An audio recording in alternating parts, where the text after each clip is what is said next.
everyone, welcome to Kairos Moments. My name is Bel Miranda. Maraming salamat po sa patuloy na pag-like, pag-share, and of course, for sharing your testimony sa pagko-comment po sa ating YouTube account, as well as sa ating Facebook page, at gayon din po sa ating TikTok account. Thank you so much, and I appreciate you po.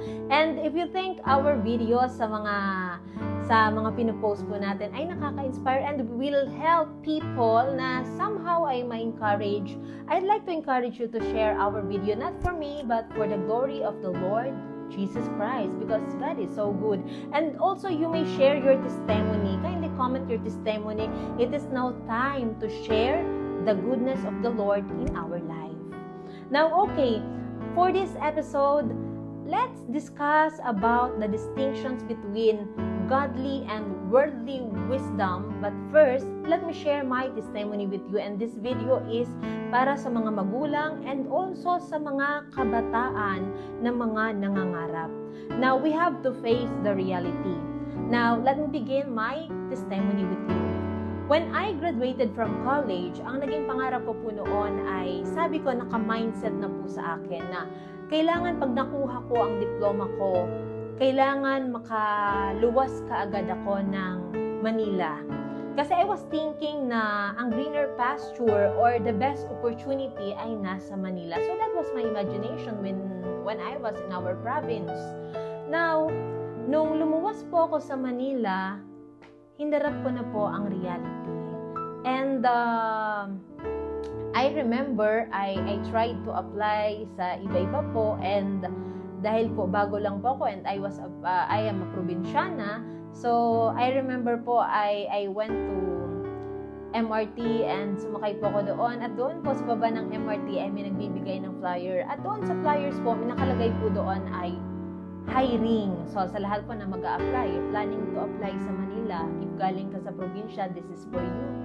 So dahil naghahanap nga po ako ng trabaho, at sakto naman yung flyers na natanggap ko, so I went to the establishment kung saan nakalagay yung address po doon sa flyers na natanggap ko. Pinuntahan ko po doon para mag-submit ng aking resume.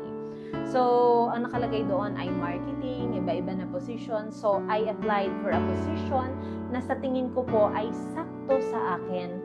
But, reality, hindi naman sa lahat ng pagkakataon ay mai-encounter mo ang, sabi nga, magandang sitwasyon. Sometimes, opposite pala sa mga ine-expect natin. Kasi pagdating ko po doon, glory to God, napakarami pong nag-a-apply. I was not the only one applying for the position na nakita ko po doon. So many. In fact, napakarami pong graduate sa college na nando doon. And of course, nag-iisip ng it would be probably a great opportunity doon sa building na yon. I forgot the name of the company. So, nung nag-apply po ako, I was asking doon I asked I think HR ata yon. So, nag-ask ako, what will be ano yung position doon? Pero nakakagulat, ang sabi sa akin, automatic, ginawa kong supervisor. So, praise God. Pero reality po ito na kinukwento ko, ha. Now, okay, I asked, if supervisor, what are the products? So, they discuss about the product, but take note, okay, I was thinking kasi kasama pa doon ng marketing at kung ano-ano pang dinidiscuss. Pero, kasama doon, kailangan namin magbayad. Especially ako, I have to pay 300 pesos. Okay, during that time, ang 300 pesos po, kapatid, sa akin, ay napakalaking halaga na po para sa akin nung panahong yon. So, anyway, I was thinking, I only have 500 pesos during that time, and I was thinking, if I'm going to give that 300 pesos, magkano na lang matitira sa akin. But when I asked, what will be my job? Take note of this. Yung magiging trabaho ko raw at ng iba pa dong aplikante ay same din, magbibigay ng flyer, at kung ano ang ma-recruit, we will have a commission from someone na magbabayad din ng 300 pesos. But during that time, I praise God for the wisdom and I praise God for the guidance. You know what? Because I do not know why, na-feel ko po na parang, wait lang, there's something wrong sa ganitong situation. Parang hindi tama. You know what? I told doon sa nag-hire, I think, ibig sabihin po ba? So, binawi ko po yung 300. I was about to give. So, hindi ko po tinuloy ang pagbigay ng 300 and I told doon sa HR sa nag-hire po na ibig sabihin po ba ay magbabayad ako at kapag nakapag-recruit ako na magbibigay din ng pera, I will have the commission. At ang sabi sa akin, yes. So, I was thinking, it was wrong.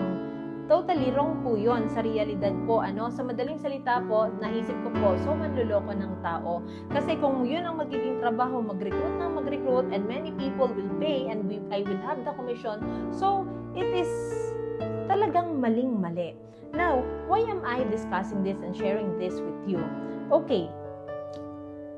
Most of us have plans, my dreams, my ideas.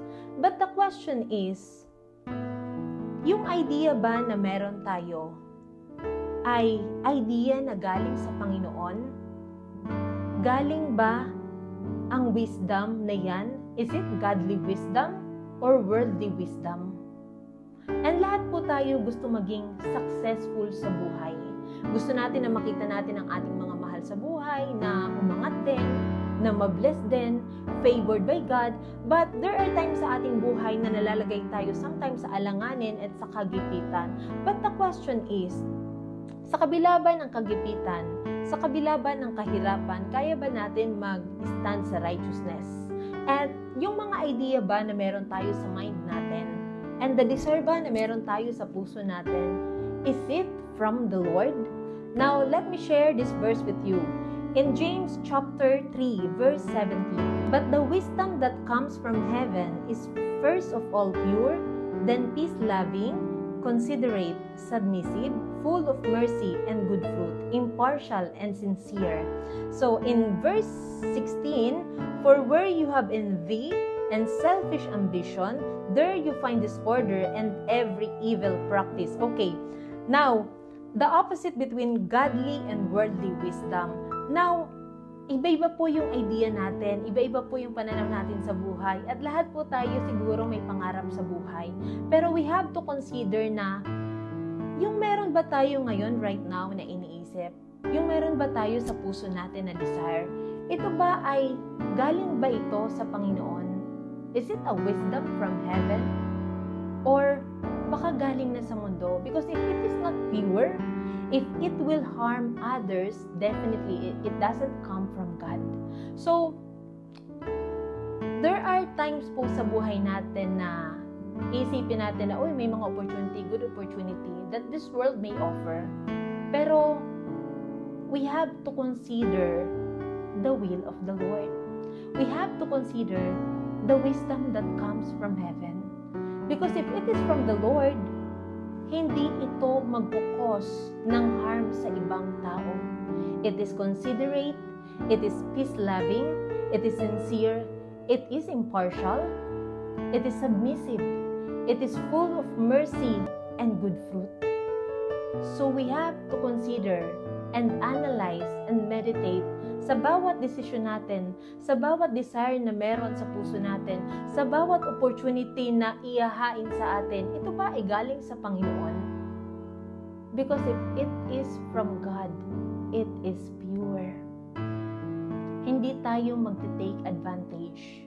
And also, worldly wisdom focus on self-interest, profit, puro profit yung naiisip. Puro pang sarili, nakasentro lamang sa sarili. But if it is from the Lord, it will promote love. Not focusing on ourselves, but also loving other people. We are considering other people. Hindi yung pansarili lang na kapakanan. So you see, and the reality is, hindi lahat ng situation at hindi lahat ng bubungad sa atin ay maganda. Pero sa kabila ng pangit na sitwasyon natin, piliin natin ang wisdom na nanggagaling sa Panginoon. Piliin natin tumayo on the righteousness of God because He is righteous, He is good, He is faithful. Sometimes situation may not be good, but always choose to be good because God is good. Always choose to love because God is love. Always choose to be faithful because God is faithful. Always choose to be righteous because God is righteous. Thank you and God bless.